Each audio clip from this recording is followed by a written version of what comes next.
Buyouts for federal workers for the White House now moving forward once again. New developments this morning is that a federal judge has denied the effort to block that move. Let's get some insight on that from Scripps News Group's Joe St. George, as always, live in Washington. What are we learning about this buyout offer as far as how many people actually took the offer for the White House, and then what happens after that?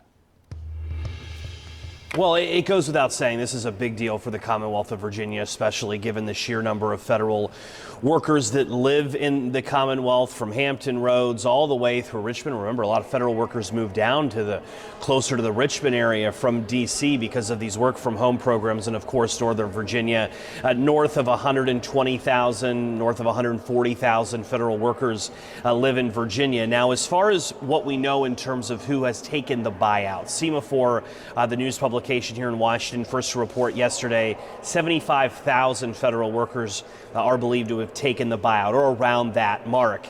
Now, remember, President Trump, the Trump administration, thought that anywhere between 5 and 10% of the total federal workforce would take that offer. That would be below that guidance, so not quite as many people took this as President Trump and Elon Musk and the downsizing apparatus of the Trump administration would have liked. And it's also important to provide the context that, every single year people retire in the tens of thousands. People just quit the public sector and go to jobs in the private sector. So when you factor in people that may have already had plans to leave the federal government sometime here in 2025, perhaps not as significant of a number as many thought it would when this began. You noted that the program was allowed to move forward. The buyouts, if you will, the severance packages were allowed to move forward. Yes, appeals, challenges in the courts to higher courts are always possible here. But one thing that the Trump administration made clear last night is that no more federal workers can join in on this buyout program. That if you were thinking about it and you never did it, you never pulled the trigger, too late, you can't pull the trigger now. Now we wait for phase 2 of DOGE, the Department of Government Efficiency, and the possibility of layoffs when federal workers, Blaine, will not get maybe as generous of a severance package as this initial buyout program offered. More to come on this for sure.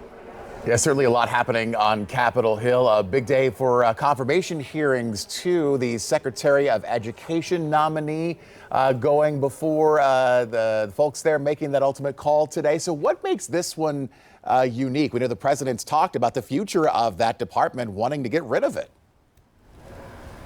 Well, given the fact we're doing a morning show, right, Blaine, there's a lot of people with kids watching us right now, educators maybe getting ready to head out the door. This is a big deal because what President Trump wants to do is eliminate the Department of Education.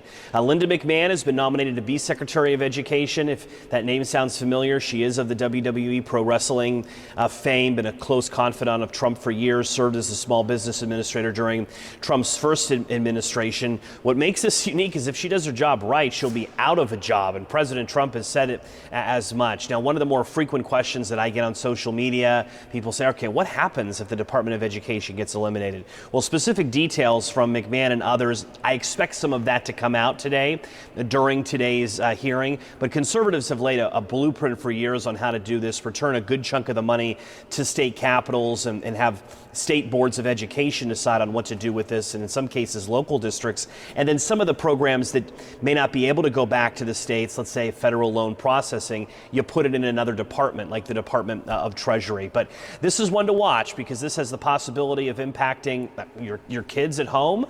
There's a lot of groups, especially organizations associated with children with disabilities, who are worried what may happen to them and their funding if the Department of Education gets eliminated. We'll follow this for sure, Blaine. A lot to keep on top of, and Joe St. George and our friends at Scripps News Group always tracking that for us in Washington.